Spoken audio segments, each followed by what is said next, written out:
Quédate conmigo, el texto es largo, pero vale la pena conocerlo, porque hoy hablaremos de los misterios de la vida pública de Jesús. Del Catecismo de la Iglesia Católica, el número 535 en adelante. El bautismo de Cristo. El bautismo de nuestro Señor Jesucristo es el primero de los misterios de la vida pública de Jesús que vamos a narrar. El comienzo de la vida pública de Jesús es su bautismo por Juan en el Jordán. Juan proclamaba un bautismo de conversión para el perdón de los pecados. Una multitud de pecadores, nos dice el Evangelio, publicanos y soldados, fariseos, saduceos y prostitutas, viene a hacerse bautizar por él. Entonces aparece Jesús. El bautista duda. Jesús insiste y recibe el bautismo. Entonces, el Espíritu Santo en forma de paloma viene sobre Jesús y la voz del cielo proclama que Él es mi Hijo amado. Mateo 3, 13 al 17.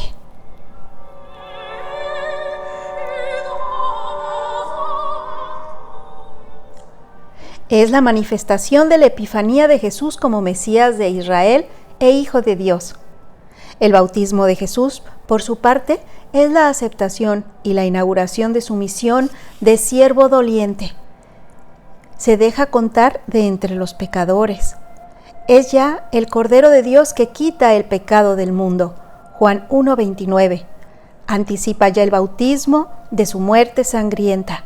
Viene ya a cumplir la justicia, a cumplir toda justicia. Mateo 3:15. Es decir, se somete enteramente a la voluntad de su Padre. Por amor, acepta el bautismo de la muerte para la remisión de nuestros pecados. A esta aceptación responde la voz del Padre que pone toda su complacencia en su Hijo. El Espíritu de Jesús posee en plenitud desde su concepción, que viene a posarse sobre él. De él manará este Espíritu para toda la humanidad. En su bautismo se abrieron los cielos, que el pecado de Adán había cerrado, y las aguas fueron santificadas por el descenso de Jesús y el Espíritu como preludio de la nueva creación. Por el bautismo el cristiano se asimila sacramentalmente a Jesús, anticipa en su bautismo su muerte y su resurrección. Debe entrar en este misterio de rebajamiento humilde y de arrepentimiento, descender al agua con Jesús, para subir con Él, para renacer del agua y del Espíritu y para convertirse en el Hijo amado del Padre y vivir una vida nueva. Romanos 6, 4. Enterrémonos con Cristo por el bautismo para resucitar con Él. Descendamos con Él para ser ascendidos con Él. Ascendamos con Él para ser glorificados con Él. San Gregorio Nacianceno. Todo lo que aconteció en Cristo nos enseña que después del baño de agua, el Espíritu Santo desciende sobre nosotros desde lo alto del cielo y que, adoptados por la voz del Padre, llegamos a ser hijos de Dios. San Hilario de Poitiers.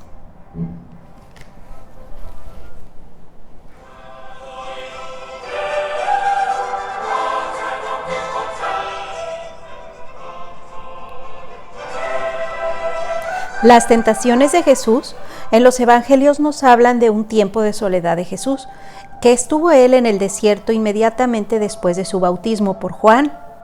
Impulsado por el Espíritu, se nos dice, Jesucristo fue al desierto y permanece allí sin comer durante 40 días.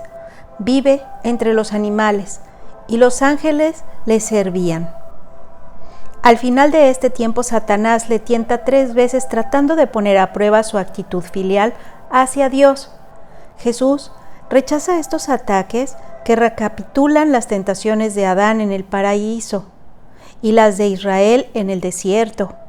Y el diablo se aleja de él hasta un tiempo oportuno, nos dice Lucas 4:13.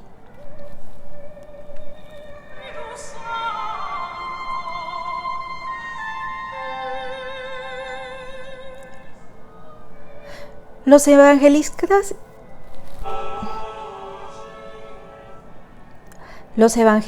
indican el sentido salvífico de este acontecimiento tan importante y misterioso. Jesús es el nuevo Adán, que permaneció fiel allí donde el primero sucumbió a la tentación. Jesús cumplió perfectamente la vocación de Israel, al contrario de los que anteriormente provocaron a Dios durante la cuarentena de aquellos años en el desierto.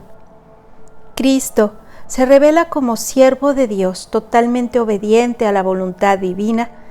En esto, Jesús es vencedor del diablo. Él ha atado al hombre fuerte para despojarle de lo que se le había apropiado. La victoria de Jesús en el desierto sobre el tentador es un anticipo de la victoria en la pasión, suprema obediencia de su amor filial al Padre.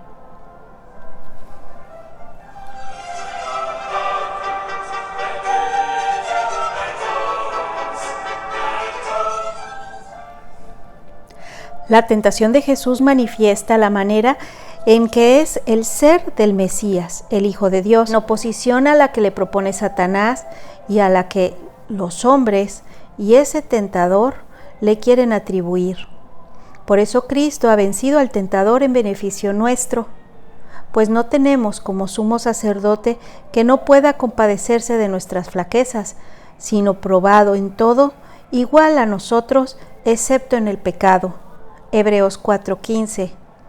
La Iglesia se une todos los años, durante la cuarentena, 40 días, a la gran Cuaresma, al misterio de Jesús en el desierto. El reino de Dios está cerca. Después de que Juan fue preso, marchó Jesús a Galilea y proclamaba la buena nueva de Dios. El tiempo se ha cumplido y el reino de Dios está cerca. Convertíos y creed en la buena nueva. Marcos 1:14. Cristo, por tanto, para hacer la voluntad del Padre, inauguró en la tierra el reino de los cielos. Pues bien, la voluntad del Padre es elevar a los hombres a la participación de la vida divina. Concilio Vaticano II. Lo hace reuniendo a los hombres en torno a su Hijo Jesucristo. Esta reunión es la Iglesia, que es sobre la tierra el germen y el comienzo de este reino. Cristo es el corazón mismo de esta reunión de los hombres. Como familia de Dios, los convoca en torno a Él por su palabra, por sus señales que manifiestan el reino de Dios, por el envío de sus discípulos. Sobre todo, Él realizará la venida de su reino por medio del gran misterio de su Pascua, su muerte en la cruz y su resurrección. Cuando yo sea levantado de la tierra, atraeré a todos hacia mí. Juan 12:32.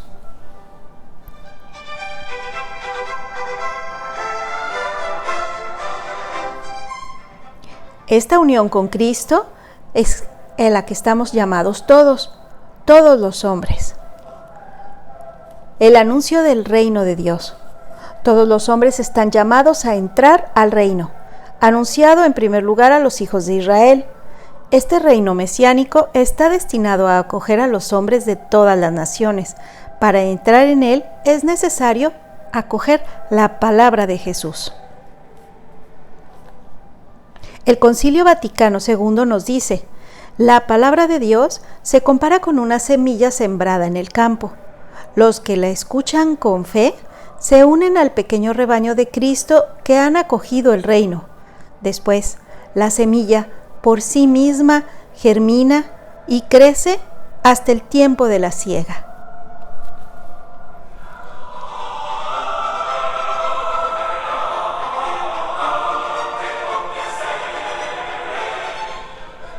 El reino pertenece a los pobres y a los pequeños, es decir, a los que lo acogen con un corazón humilde. Jesús fue enviado para anunciar la buena nueva a los pobres. Lucas 4:18. Los declara bienaventurados porque de ellos es el reino de los cielos. Mateo 5:3. A los pequeños. A los pequeños es a quienes el Padre se ha dirigido para revelar las cosas que ha ocultado a los sabios y prudentes. Jesús, desde el pesebre hasta la cruz, comparte la vida de los pobres, conoce el hambre, conoce la sed, conoce la privación. Aún más, se identifica con los pobres de todas las clases sociales y se hace un amor más activo hacia ellos en esa condición para entrar en su reino. Jesús invita a los pecadores al banquete del reino y nos dice: no he venido a llamar a los justos, sino a los pecadores.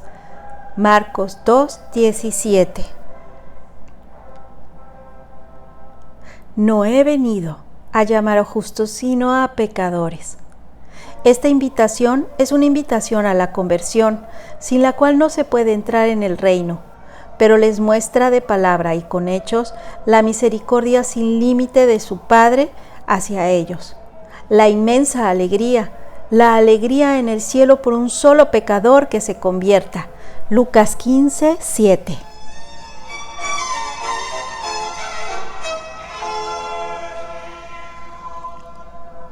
La prueba suprema de este amor será el sacrificio de su propia vida para la remisión de los pecados. Mateo 26:28. Jesús llama a entrar en el reino a través de las parábolas, rasgo típico de su enseñanza. Por medio de ellas invita al banquete del reino, pero exige también una elección radical para alcanzar el reino, que es necesario darlo todo.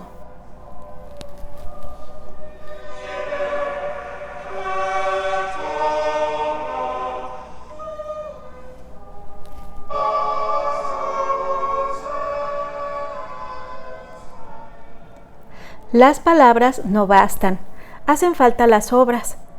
Las parábolas son como un espejo para el hombre. Acoge la palabra como un suelo duro o como una buena tierra. ¿Qué hace con los talentos recibidos? Jesús y la presencia del reino en este mundo están secretamente en el corazón de las parábolas. Es preciso entrar en el reino, es decir, hacerse discípulo de Cristo para conocer los misterios del reino de los cielos. Para los que están fuera, la enseñanza de las parábolas es algo enigmático.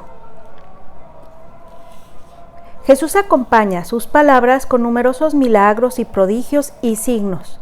Se le llama los signos del reino de Dios.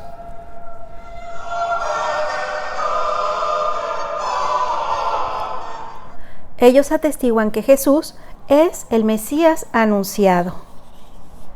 Los signos que lleva a cabo Jesús testimonian que el Padre le ha enviado, invitan a creer en Jesús. Concede lo que le piden a los que acuden a Él con fe. Así nos dice el Catecismo de la Iglesia Católica. Y también lo podemos ver en el Evangelio de San Marcos en el 5:25-34. Por tanto, los milagros fortalecen la fe en aquel que hace las obras de su Padre. Estas testimonian que Él es el Hijo de Dios, pero también puede ser ocasión de escándalo.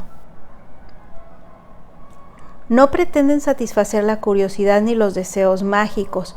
A pesar de tan evidentes milagros, Jesús es rechazado por algunos. Se ve claramente en el Evangelio de San Juan 11:47. Incluso se le acusa de obrar movido por los demonios. Marcos 3:22.